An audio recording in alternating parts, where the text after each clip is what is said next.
Balón de Oro, Champions League, Real Madrid, 65 millones de euros. El hombre más elegante que ha pisado un campo de fútbol y ahora corre maratones.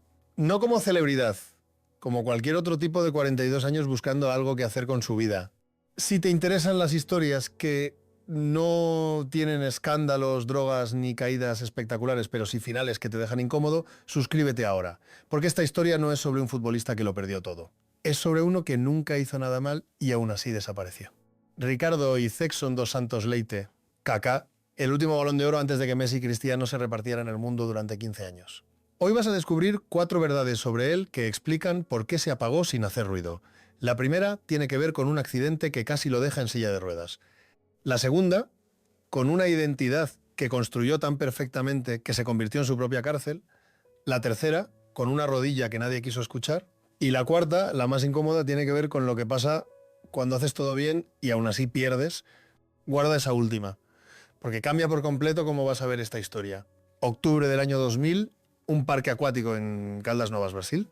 Un chico de 18 años llamado Ricardo está de vacaciones con su familia. Acaba de ser suspendido de un partido juvenil y decidió visitar a sus abuelos. El sol cae brutal sobre la piscina. Hay risas, música, olor a cloro y comida. Ricardo sube al tobogán, se lanza y en algún punto entre la velocidad y el agua, su cabeza golpea el fondo de la piscina. El mundo se detiene. Ricardo sale del agua mareado. Le duele el cráneo. Siente algo extraño en el cuello que no puede explicar. Los médicos le diagnostican fractura de la cuarta vértebra cervical. En términos simples, se rompió el cuello. El doctor que lo atiende le hace una pregunta de rutina, le pregunta si siente bien las piernas, Ricardo dice que sí, entonces el chico de 18 años hace la única pregunta que le importa. ¿Quiere saber cuándo puede volver a jugar? El médico lo mira con una mezcla de compasión y asombro. Le dice que tome las cosas con calma, que no haga esa pregunta, que ese día es un día para agradecer, que podría haberse quedado sin caminar. Ricardo se asusta. Por primera vez entiende la gravedad de lo que acaba de pasar. Y aquí empieza algo que nadie vio, porque ese accidente no solo le fracturó una vértebra, le fracturó también la ilusión de que el talento garantiza algo. Le enseñó que la vida puede terminar en un segundo, que el cuerpo es frágil, que nada está prometido, y Ricardo tomó una decisión en esa cama de hospital. Si Dios le había dado una segunda oportunidad, iba a merecerla. Iba a ser perfecto, iba a hacer todo bien, iba a vivir de una manera tan correcta que nadie pudiera cuestionar jamás que merecía estar ahí. Hay un concepto en psicología que se llama deuda de superviviente, ¿no? Es la sensación de que si sobreviviste a algo que podría haberte matado, ahora le debes algo al universo, que tu vida ya no te pertenece completamente, que tienes que justificar cada día por qué estás aquí mientras otros no lo están. Ricardo no lo llamaba así. Él lo llamaba propósito divino. Creía que Dios lo había salvado porque tenía un plan para él, y ese plan no podía incluir fiestas, excesos ni errores humanos. Mientras otros jugadores brasileños de su generación salían de fiesta, bebían, tenían escándalos amorosos, Ricardo se iba a dormir temprano, leía la Biblia, hablaba con su novia por teléfono, entrenaba más duro que nadie, no porque disfrutara esa disciplina extrema, sino porque sentía que se lo debía a algo más grande que él, y esa deuda invisible lo perseguiría toda su vida. Cada vez que se lesionaba se preguntaba si había hecho algo mal. Cada vez que perdía un partido buscaba en su conducta alguna falla que justificara el castigo. Cada vez que algo no salía como esperaba, asumía que la culpa era suya. Porque los elegidos no fallan sin razón. Los salvados por Dios no sufren sin propósito. Y si sufrían era porque habían pecado de alguna manera. Esa lógica, que desde fuera parece brutal, era el motor que impulsaba a Kaká. Era lo que lo hacía entrenar cuando otros descansaban. Lo que lo hacía rechazar las tentaciones que el fútbol ponía a su alcance. Pero también era lo que lo destruía por dentro. Porque nadie puede vivir bajo el peso de una deuda infinita. Nadie puede sostener la perfección cuando el cuerpo y la mente son inherentemente imperfectos. Esa decisión lo convirtió en Kaká. Y esa misma decisión, años después, lo destruiría. Pero primero, la gloria. Porque hay que entender qué tan alto llegó este hombre para comprender qué tan devastadora fue su desaparición. Febrero de 2001, menos de 4 meses después del accidente, Kaká debuta profesionalmente con el Sao Paulo. En su primera temporada completa marca 12 goles en 27 partidos. Los ojeadores europeos empiezan a llegar. El chico que casi se queda en silla de ruedas está corriendo más rápido que cualquier mediapunta en Brasil. Pero no es solo la velocidad, es la manera. Kaká conducía el balón con el cuerpo completamente erguido, la cabeza siempre levantada. Una zancada larga y elegante que parecía no costarle ningún esfuerzo. cambios de ritmo que dejaban a los defensores plantados como estatuas. Era como ver a alguien de la realeza jugando al fútbol. En 2002, con apenas 20 años, forma parte del plantel que gana el Mundial de Corea-Japón. Juega solo 25 minutos en todo el torneo, pero ya es campeón del mundo. Y cuando levanta la copa, muestra una camiseta debajo de su uniforme, I belong to Jesus. Yo pertenezco a Jesús. Ese mensaje lo acompañaría toda su carrera. Y también toda su prisión. Verano de 2003. El AC Milán paga 8,5 millones de euros por un chico de 21 años que casi nadie conoce en Europa. 8 millones. Para ponerlo en perspectiva, 6 años después el Real Madrid pagaría 65 millones por él. 8 veces más. Pero en 2003, Kaká era solo una promesa, un nombre exótico. Un brasileño más llegando a Italia con la esperanza de brillar. Nadie imaginaba lo que estaba a punto de pasar. En San Siro lo esperaban Cafú, Dida, Rivaldo, brasileños que ya habían conquistado Europa, veteranos que conocían los secretos del fútbol italiano, pero también lo esperaba algo más difícil de manejar. La cultura del calcio. El fútbol italiano de 2003 era el más exigente del mundo, ¿no? No solo tácticamente, sino también socialmente. Los jugadores eran seguidos por paparazzi las 24 horas. Las revistas del corazón pagaban fortunas por fotos comprometedoras. Los escándalos vendían más que los goles. Y en ese ambiente, Kaká era un extraterrestre. No iba a discotecas. No se le veía con modelos en restaurantes de moda. No conducía coches ostentosos ni llevaba relojes de diamantes. Vivía en un apartamento modesto con su novia de toda la vida, Caroline Celico, que había viajado desde Brasil para estar con él. Se acostaban temprano, iban a la iglesia los domingos, cenaban en casa casi todas las noches. Los compañeros de equipo no sabían qué pensar. Al principio creían que era tímido, que necesitaba tiempo para adaptarse, que eventualmente se soltaría y se uniría a las fiestas. Pero pasaban los meses y Kaká seguía igual. Siempre amable, siempre sonriente, siempre dispuesto a ayudar y siempre, absolutamente siempre, rechazando las invitaciones a salir de noche. Desde que llegué a Italia nunca he ido a una discoteca. Solo a las fiestas del Milán y siempre con mi mujer. Esas palabras, pronunciadas años después, revelan algo fundamental sobre Kaká. No era que no quisiera divertirse, era que no podía permitírselo. Porque en su mente cada tentación era una prueba. Cada oportunidad de fallar era un riesgo de perder todo lo que Dios le había dado. Cada noche de fiesta podía ser el principio del fin. La disciplina de Kaká no era natural. Era una armadura, una defensa contra el mundo y contra sí mismo. Y como todas las armaduras, pesaba. Kaká se adaptó en semanas, no en meses, en semanas. Su primer gol oficial fue contra el Ancona, una victoria por 2-0 que parecía rutinaria, pero los que estaban ahí recuerdan el momento exacto en que Kaká recibió un balón en la mitad del campo, levantó la cabeza y aceleró hacia la portería como si el resto de los jugadores estuvieran en cámara lenta. El estadio se quedó en silencio un segundo y después explotó, porque acababan de ver algo que no habían visto nunca. Un mediapunta de 1,86 de altura que corría como un extremo, que conducía como un mago, que definía como un delantero letal en su primera temporada. El Milan gana la Serie A. Kaká anota 10 goles en 30 partidos. Y apenas está empezando. Temporada 2004 hasta 0-5.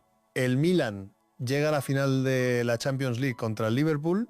Primer tiempo, 3-0 para los italianos. Kaká es elegido el mejor mediocampista del torneo. Está jugando el mejor fútbol de su vida. Todo parece perfecto. Y entonces sucede lo imposible. El Liverpool remonta 3 goles en 6 minutos, 3-3. Para entender lo que esto significó, hay que entender el contexto. El Milan estaba dominando completamente, Kaká había dado una asistencia para el primer gol, el equipo jugaba el mejor fútbol de su vida, en el vestuario del descanso ya se hablaba de cómo celebrar.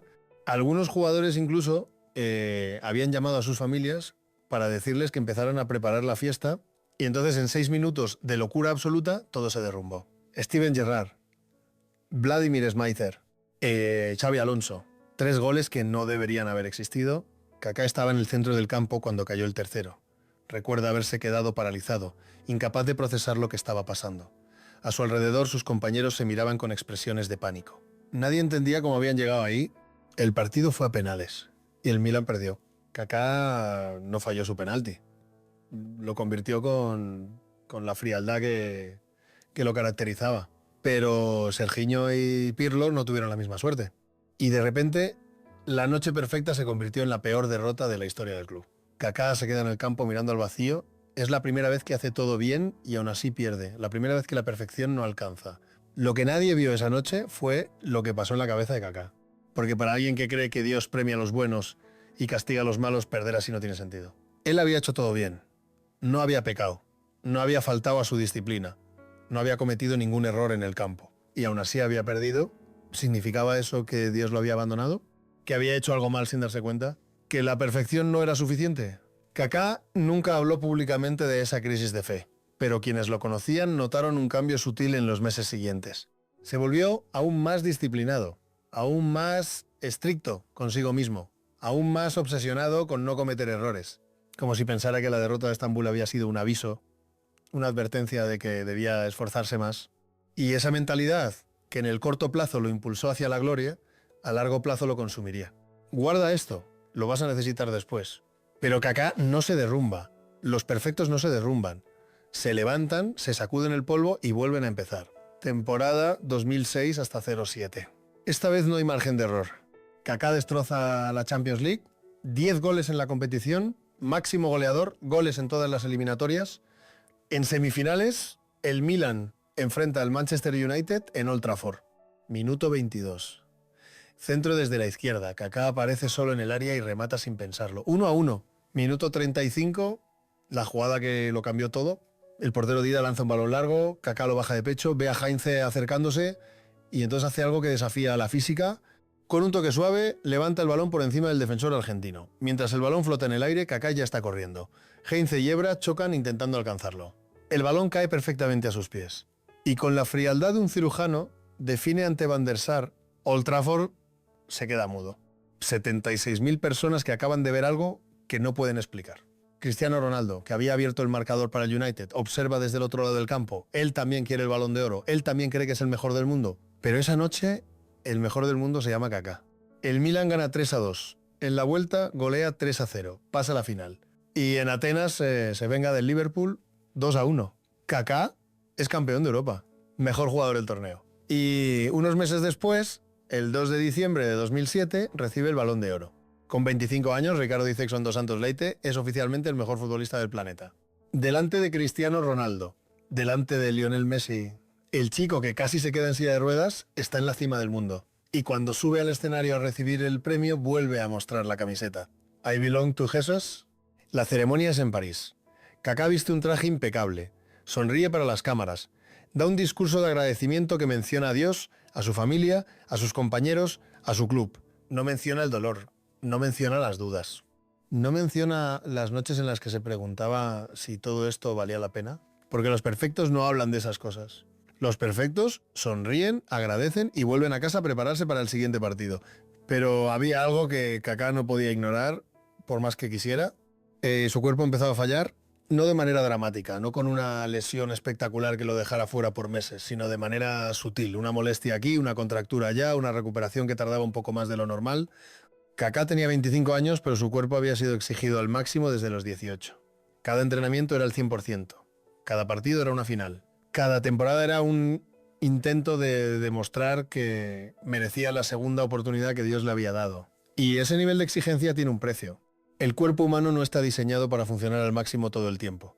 Necesita descanso, necesita pausas, necesita momentos de baja intensidad para regenerarse. Pero Kaká no podía darse ese lujo, porque descansar habría sido un signo de debilidad y los perfectos no son débiles.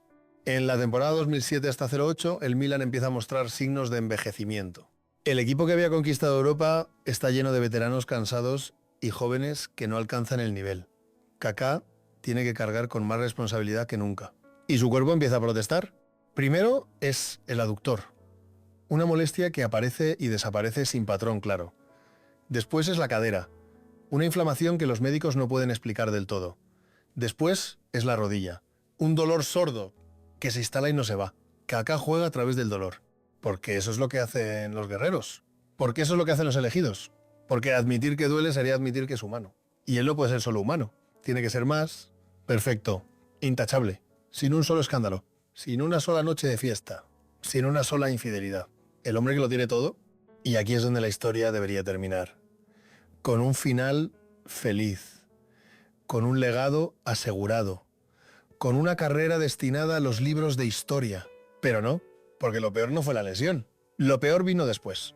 Si alguna vez pensaste que hacer todo bien garantiza el éxito, deja un like. porque lo que viene a continuación demuestra exactamente lo contrario. Enero de 2009. El Manchester City, recién comprado por inversores árabes con dinero infinito, ofrece más de 100 millones de euros por Kaká. El Milan, hundido en deudas, ¿está dispuesto a venderlo? Todo el mundo da el fichaje por hecho. Kaká viaja a Inglaterra, se reúne con los directivos, ve las instalaciones, escucha la oferta y dice que no. En el último momento, cuando todos esperaban que firmara, Kaká rechaza convertirse en el fichaje más caro de la historia.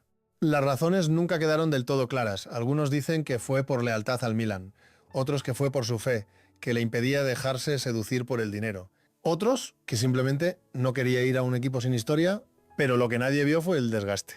Kaká llevaba 6 años siendo perfecto, 6 años sin cometer un error público, 6 años cargando el peso de ser el ejemplo, el modelo, el cristiano intachable en un mundo de excesos. Y rechazar 100 millones de euros no fue un acto de humildad, fue un acto de agotamiento disfrazado de virtud, porque cuando eres el hombre perfecto no puedes aceptar el dinero, no puedes parecer ambicioso, no puedes hacer lo que cualquier otro jugador haría sin pensarlo 2 veces. Tienes que ser mejor, siempre. Y eso cansa. 6 meses después, todo cambia. Florentino Pérez vuelve a la presidencia del Real Madrid. Y su primera misión es fichar a Kaká. Esta vez no hay rechazo. El 8 de junio de 2009, el traspaso se confirma. 65 millones de euros. Para el Real Madrid, Kaká era más que un fichaje, era una declaración de intenciones. Florentino Pérez había vuelto a la presidencia con una promesa de volver al club a la élite mundial. Y para eso necesitaba estrellas. No cualquier estrella, las más brillantes del firmamento futbolístico. Cristiano Ronaldo era la velocidad, la potencia, el ego desmedido que el fútbol moderno necesitaba, ¿no? Kaká era la elegancia, la clase, la perfección moral que ningún otro jugador podía ofrecer. Juntos se suponía que iban a conquistar el mundo. Kaká es presentado en el Santiago Bernabéu ante más de 50.000 personas. El estadio corea su nombre. Los flashes iluminan la noche. Florentino lo presenta citando su nombre completo, como si estuviera anunciando la llegada de un rey. Ricardo Izexon dos Santos Leite. Kaká, el primer galáctico de la nueva era. Hay un vídeo de esa presentación que vale la pena ver. Kaká camina por el césped del Bernabéu con la camiseta número 8 en las manos. Sonríe, saluda, parece feliz. Pero si miras con atención, hay algo en sus ojos que no encaja. Un cansancio que no debería estar ahí. Una sombra que la sonrisa no logra ocultar.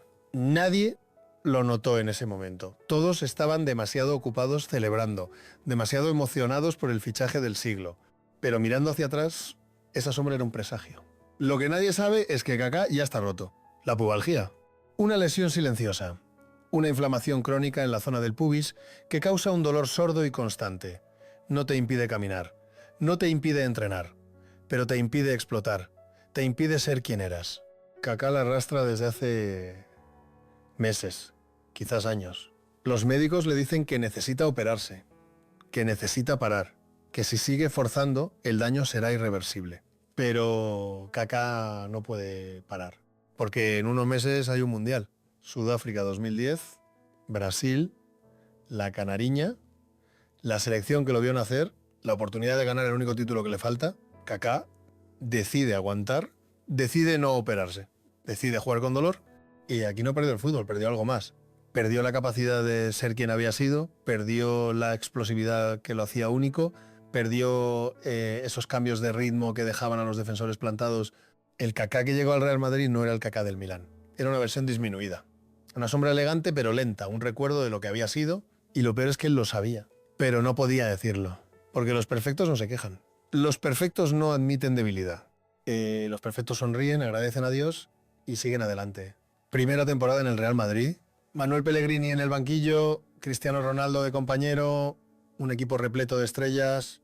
Kaká empieza bien, marca goles importantes, muestra destellos de su antigua grandeza, pero los destellos son cada vez más espaciados. Y las lesiones cada vez más frecuentes, la pubalgia se convierte en su compañera constante. Cada entrenamiento es un ejercicio de gestión del dolor. Cada partido es una negociación con su propio cuerpo. Y entonces llega el Mundial, Sudáfrica, 2010. Brasil llega como favorito, Kaká llega arrastrándose. En el segundo partido, contra Costa de Marfil, un rival se tira al suelo después de un contacto mínimo. El árbitro saca tarjeta amarilla. Kaká protesta, el rival se levanta y le golpea con la cabeza. Kaká apenas reacciona, pero el impacto lo hace retroceder. Segunda amarilla. ¿Expulsión? El hombre que nunca hacía nada mal acababa de ser expulsado por no hacer nada. Brasil gana 3-1, pero Kaká está suspendido para el siguiente partido. Y cuando vuelve, ya no es el mismo. Brasil cae eliminado en cuartos de final contra Holanda. El sueño del Mundial termina. Y con él termina algo en Kaká que nunca volverá. Después del Mundial, Kaká finalmente acepta operarse. Menisco de la rodilla izquierda. 6 meses fuera. Mientras él se recupera, el Real Madrid ficha a Mesut Özil. Un mediapunta joven, fresco, sin lesiones, un jugador que puede hacer lo que Kaká ya no puede. Mourinho llega al banquillo. Y Mourinho no tiene paciencia para proyectos de rehabilitación. José Mourinho es muchas cosas. Genio táctico, motivador excepcional, creador de equipos ganadores. Pero sobre todo, Mourinho es práctico. No cree en sentimentalismos, no cree en dar oportunidades por el nombre que llevas en la espalda, cree en lo que ve en el entrenamiento, en el compromiso, en la intensidad. Y cuando mira a Kaká, ve a un jugador que ya no puede correr como antes, que ya no puede presionar como antes, que ya no puede ser el motor de contraataques devastadores que lo convirtieron en el mejor del mundo. Mourinho ve a un hombre de 28 años atrapado en un cuerpo de 35 y no tiene tiempo para eso. El portugués tiene una misión clara: ganar la 10ª Champions League para el Real Madrid, y para eso necesita jugadores que puedan correr, pelear, morir en cada balón. Kaká no encaja en ese perfil, pero lo más perturbador no es la decisión de Mourinho. Lo más perturbador es la reacción de Kaká, o más bien la falta de reacción cuando otros jugadores habrían protestado, habrían exigido explicaciones, habrían filtrado su descontento a la prensa. Kaká se quedó callado. En la rueda de prensa siempre habló bien del entrenador, siempre agradeció las oportunidades que le daba, siempre mantuvo la compostura, porque los perfectos no critican. Los perfectos no buscan excusas. Los perfectos aceptan las decisiones de los demás y trabajan más duro. Y Kaká trabajó más duro. Se quedaba después de los entrenamientos, hacía sesiones extra de gimnasio, se cuidaba más que nunca en la alimentación, pero nada cambiaba. El cuerpo ya no respondía como antes y la mente empezaba a quebrarse bajo el peso de la frustración silenciosa. Cuando Kaká vuelve, en diciembre de 2010, el puesto ya no es suyo. Özil es titular indiscutible. El alemán tiene 23 años y parece haber nacido para jugar con Cristiano Ronaldo. Asiste, crea, aparece en los momentos justos. Hay algo particularmente cruel en ver a tu reemplazo triunfar, porque no puedes odiarlo. Özil no ha hecho nada malo, simplemente es mejor que tú en este momento. Es más rápido, está más fresco, encaja mejor en el sistema. Y Kaká, el hombre perfecto, el cristiano ejemplar, tiene que sentarse en el banquillo y aplaudir cada jugada de Özil. Tiene que felicitarlo cuando marca o asiste. Tiene que ser el compañero perfecto aunque por dentro esté muriendo. Esa es la trampa de la perfección. No puedes mostrar resentimiento, no puedes mostrar frustración, no puedes mostrar nada que no sea gratitud y aceptación, porque si lo haces, rompes la imagen, y la imagen es todo lo que te queda. Kaká se sienta en el banquillo y espera, y espera, y sigue esperando. Hay un tipo particular de soledad que experimentan los jugadores de banquillo en los grandes clubes. Está rodeado de gente todo el tiempo, compañeros, entrenadores, fisioterapeutas, periodistas, pero ninguno de ellos puede entender lo que sientes. Kaká viajaba con el equipo a todos los partidos. Se vestía con el uniforme, calentaba en la banda, hacía todo lo que hacen los titulares, excepto lo más importante, jugar. Y cada partido que pasaba sentado era un recordatorio de lo que había perdido. No solo el puesto, sino la identidad. Porque Kaká no sabía quién era si no era el mejor jugador del mundo. Toda su vida adulta había estado definida por el fútbol, por ser excepcional, por ser el elegido. Y ahora era uno más, un suplente bien pagado en un equipo de estrellas, un nombre glorioso que ya no correspondía con la realidad. Escribe en comentarios si crees que Kaká pudo hacer algo diferente, porque lo que viene ahora es donde todo se complica. Temporada 2011 hasta 12. El Real Madrid de Mourinho es una máquina. 100 puntos en Liga, récord histórico, 121 goles, otro récord, Cristiano marca 46, otro récord más, y Kaká mira desde el banquillo, no desde la grada, desde el banquillo, cerca pero lejos, presente pero invisible. De vez en cuando Mourinho le da minutos, de vez en cuando Kaká muestra que todavía tiene algo, marca goles, da asistencias, demuestra que la clase no se olvida, pero nunca recupera el puesto. Porque el fútbol moderno no espera. El fútbol moderno necesita intensidad, presión, velocidad, Y Kaká, con 30 años y una rodilla reconstruida, ya no puede ofrecer eso.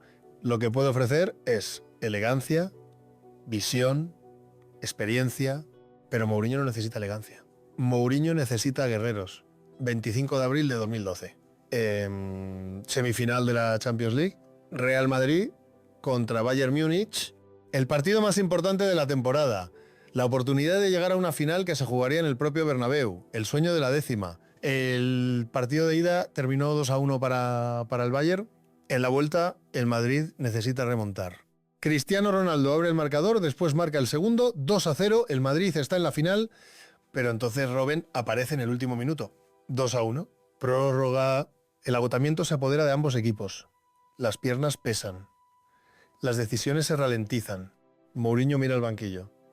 Necesita algo diferente. Necesita alguien que pueda crear una jugada de la nada. Mira a Kaká. Minuto 75. El brasileño entra al campo. Esta es su oportunidad. Su momento. La chance de demostrar que todavía es el jugador que ganó el Balón de Oro. Pero Kaká está fuera de ritmo.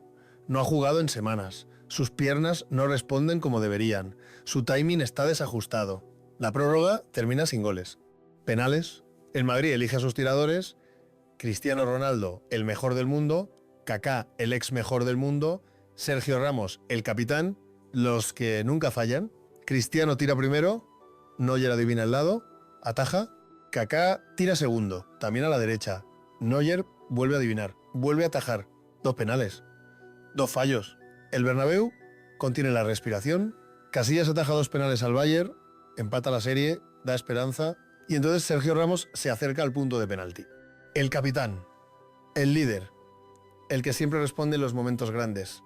Ramos golpea el balón y el balón sale disparado hacia las estrellas, por encima del larguero, por encima de las gradas, hacia la noche madrileña. El Bayern está en la final, el Madrid se queda con nada.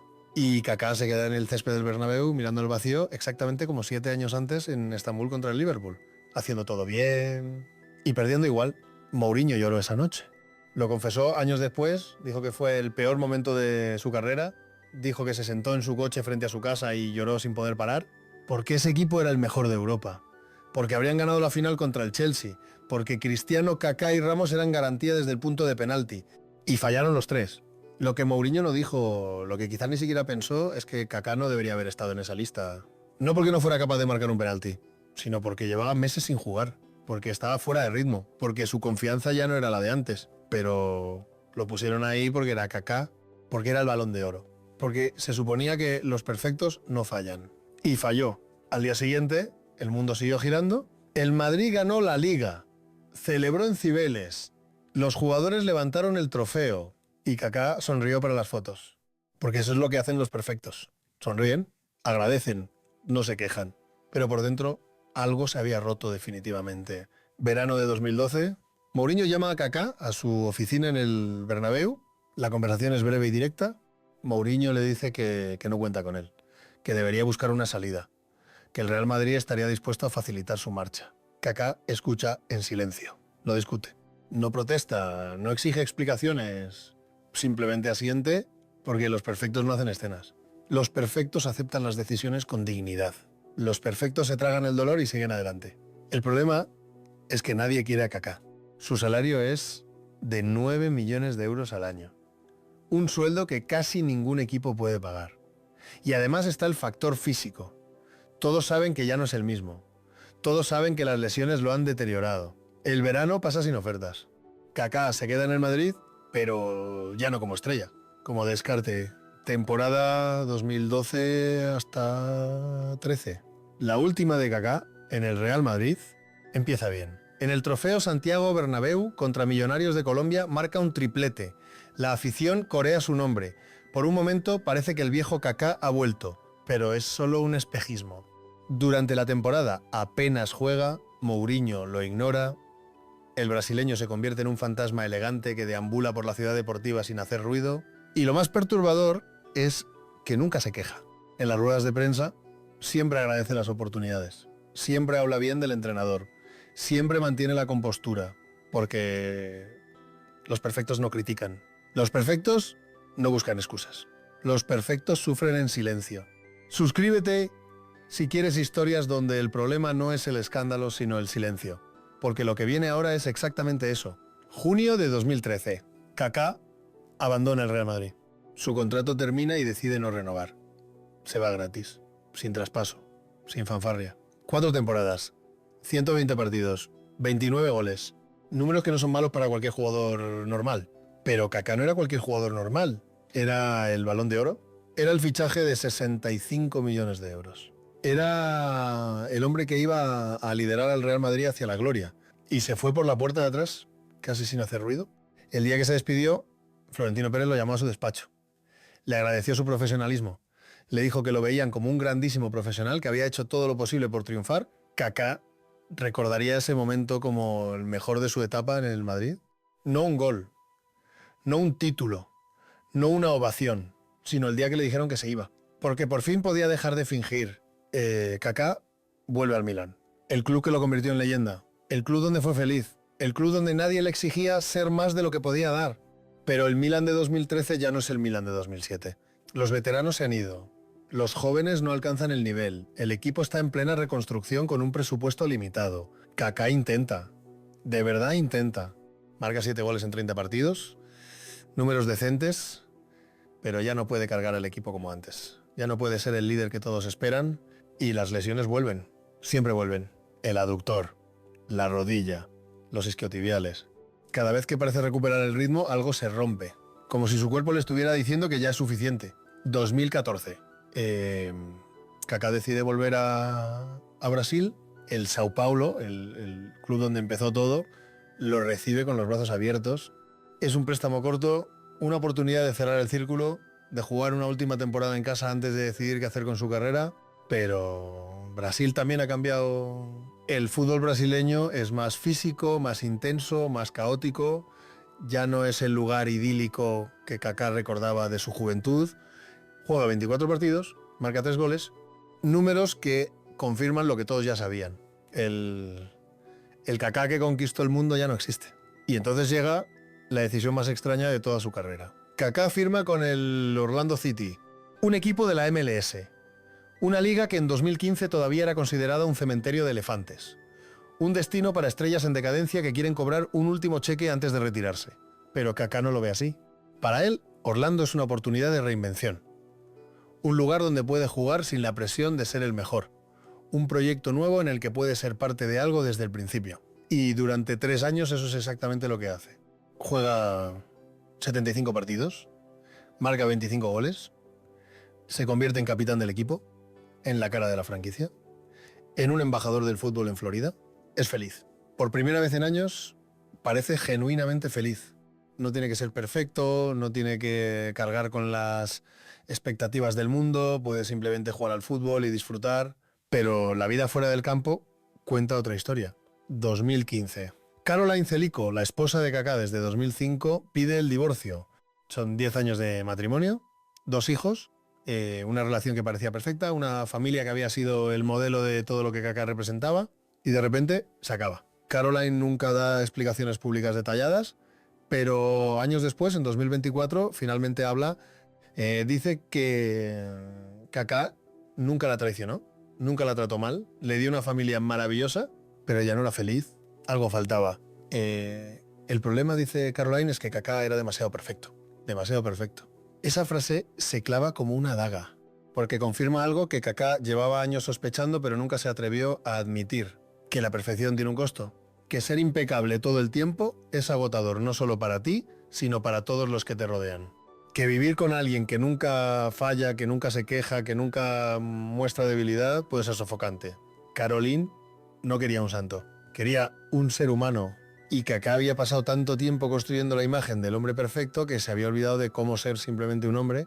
El divorcio destroza a Kaká, no públicamente, nunca públicamente, pero en privado, según confiesa años después, es el golpe más duro de su vida.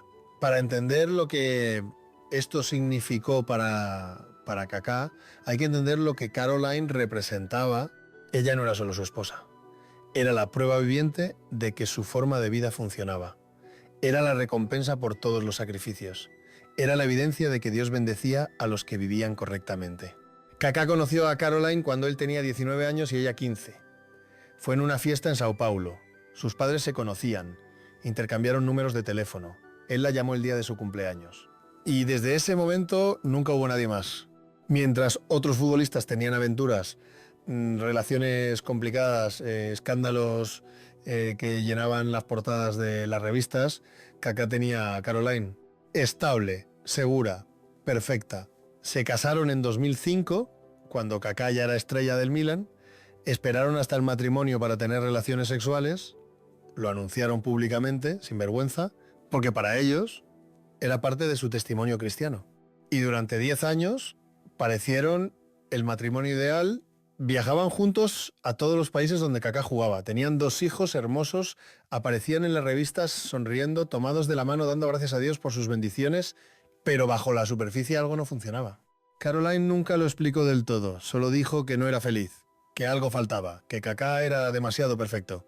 ¿Qué significa eso exactamente? Quizás significa que vivir con alguien que nunca se equivoca es agotador.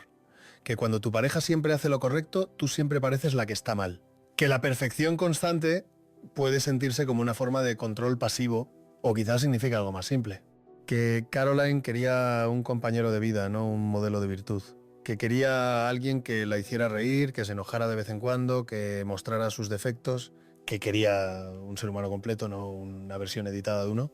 Kaká nunca discutió públicamente estas posibilidades, nunca culpó a Caroline, nunca la criticó, porque los perfectos no hacen eso. Los perfectos aceptan la culpa aunque no sea suya. Porque él hizo todo bien. No engañó, no maltrató, no abandonó. Siguió todas las reglas, cumplió todos los mandamientos y aún así perdió. Kaká pasa un año tratando de procesar lo que pasó. Habla con pastores, lee libros sobre matrimonio cristiano. Busca en la Biblia respuestas que no encuentra. Leyó un libro llamado Prueba de Fuego durante 40 días. Un libro sobre cómo salvar matrimonios en crisis. Hizo todo lo que el libro decía, siguió cada paso, cada consejo, cada oración, pero nada cambió. Porque no puedes obligar a alguien a amarte. No puedes hacer que alguien quiera quedarse, no importa cuán perfecto seas. Porque la Biblia dice que no te divorcies. Y él se estaba divorciando. Porque se suponía que si hacías todo bien, las cosas funcionaban. Y no habían funcionado. El conflicto del cristiano lo llamó Kaká. Esa sensación de estar traicionando todo en lo que crees mientras intentas sobrevivir a algo que no elegiste. Eventualmente, Kaká encuentra paz, entiende que si eres cristiano y buscas a Dios y quieres seguir adelante, está bien, que no puedes obligar a nadie a quedarse contigo, que a veces el amor no es suficiente. Si tu cónyuge no está de acuerdo, simplemente dices amén y lo dejas ir en paz. No debes forzar las cosas ni obligar a nadie a permanecer a tu lado. Esas palabras, pronunciadas años después en un podcast, revelan una madurez ganada a través del dolor. Una sabiduría que solo llega cuando has perdido algo que creías seguro. Pero esa comprensión viene con un precio. La certeza de que la perfección no protege de nada, que puedes hacer todo bien y aún así terminar solo. Quédate hasta el final, porque aquí está la clave que casi nadie entiende. 17 de diciembre de 2017. Kaká anuncia su retiro del fútbol profesional. Tiene 35 años. Podría seguir jugando unos años más en ligas menores, pero decide que es el momento. La decisión no la toma solo. Se sienta con su familia, habla con sus hijos, reza durante semanas buscando una señal. Y la señal llega en forma de paz. Por primera vez en 20 años, Kaká siente que puede soltar, que puede dejar de luchar contra su propio cuerpo, que puede aceptar que la era del jugador ha terminado. No es una rendición, es una liberación. Su comunicado es, como todo en su vida, impecable.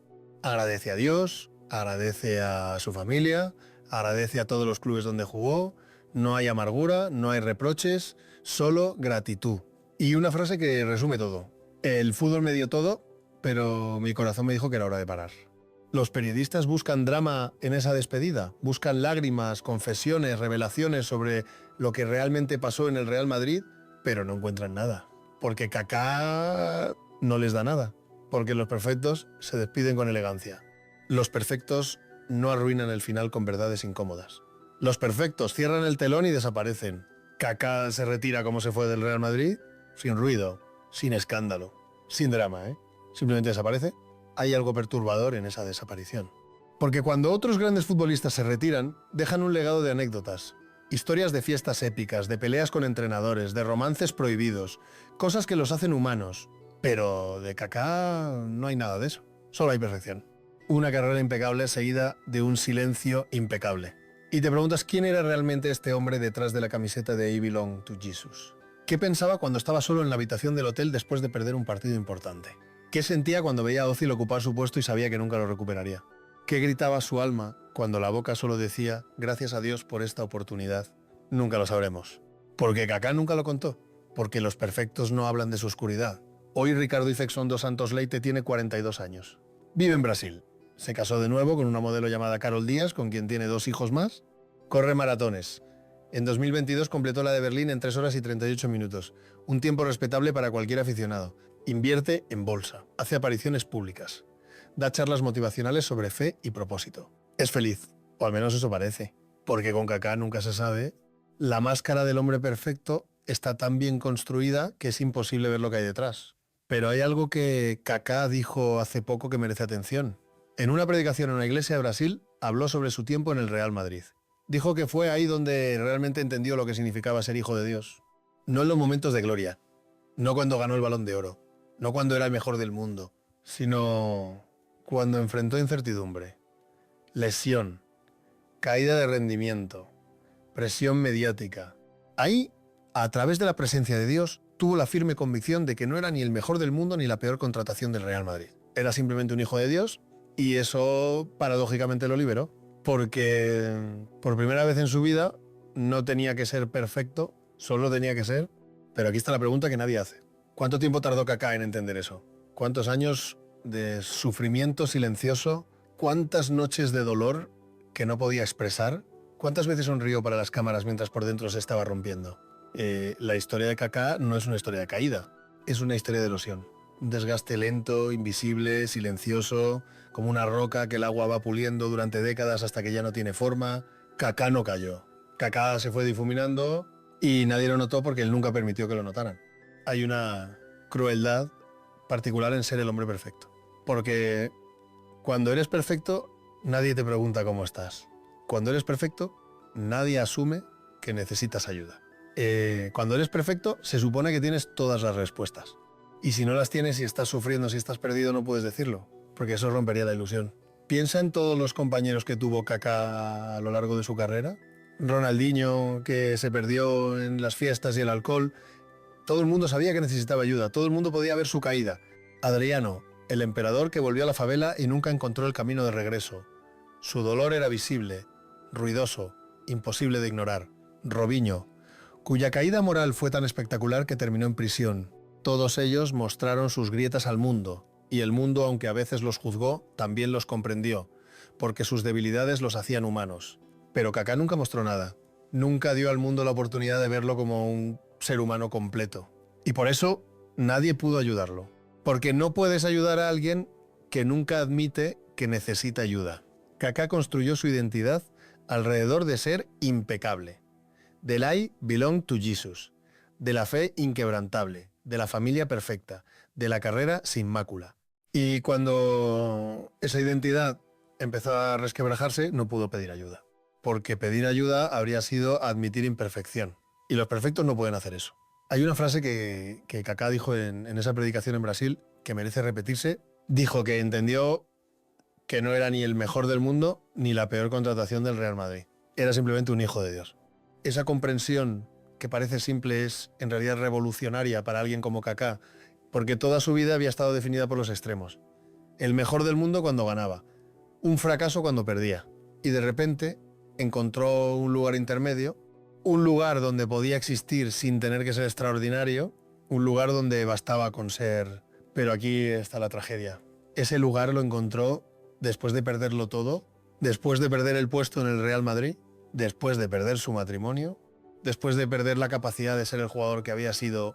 Solo cuando no le quedaba nada que proteger, pudo dejar caer la máscara. Y eso es devastador. Esta es la verdad que casi nadie entiende sobre Kaká. No fracasó porque le faltara talento. No fracasó porque tomara malas decisiones. No fracasó porque no se esforzara lo suficiente. Fracasó porque la perfección es insostenible. Porque el cuerpo humano no está diseñado para funcionar sin fallos. Porque la mente humana no puede cargar el peso de las expectativas infinitas, porque a veces hacer todo bien no es suficiente. Y aceptar eso es más difícil que cualquier lesión. Hay una última imagen que vale la pena recordar. Kaká corriendo la maratón de Berlín. no como estrella, no como Balón de Oro, no como el jugador que casi gana el Mundial, sino como un tipo de 40 años con unas zapatillas y un número pegado a la camiseta, anónimo entre miles de corredores, sin cámaras, sin periodistas, sin expectativas. Solo él, el asfalto y 42 kilómetros de soledad voluntaria. Hay algo profundamente revelador en esa imagen, porque correr una maratón es en muchos sentidos lo opuesto a jugar al fútbol profesional. En el fútbol todo el mundo te mira, cada toque es analizado, cada error es magnificado, cada gol es celebrado por millones. En una maratón nadie te mira. Estás solo con tu cuerpo y tu mente durante horas. No hay aplausos en el kilómetro 30. No hay cámaras cuando quieres rendirte. No hay gloria al final, solo una medalla de participación y el dolor de piernas que durarán días. Y Kaká eligió eso, eligió el anonimato después de toda una vida bajo los focos.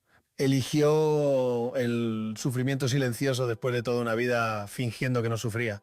Eligió competir solo contra sí mismo después de toda una vida siendo comparado con los demás. Quizás esa es la paz que siempre busco. No ser el mejor, solo ser. Cuando cruzó la meta en Berlín con sus 3 horas y 38 minutos, Kaká no levantó los brazos como lo hacía cuando marcaba un gol. Solo sonrió. Una sonrisa pequeña, cansada, pero genuina. La sonrisa de alguien que finalmente ha dejado de correr hacia algo y simplemente corre. Pero aquí está la pregunta que te dejo. ¿Ese es un final feliz? ¿O es la confesión de un hombre que pasó 20 años de su vida tratando de ser algo que no podía sostener?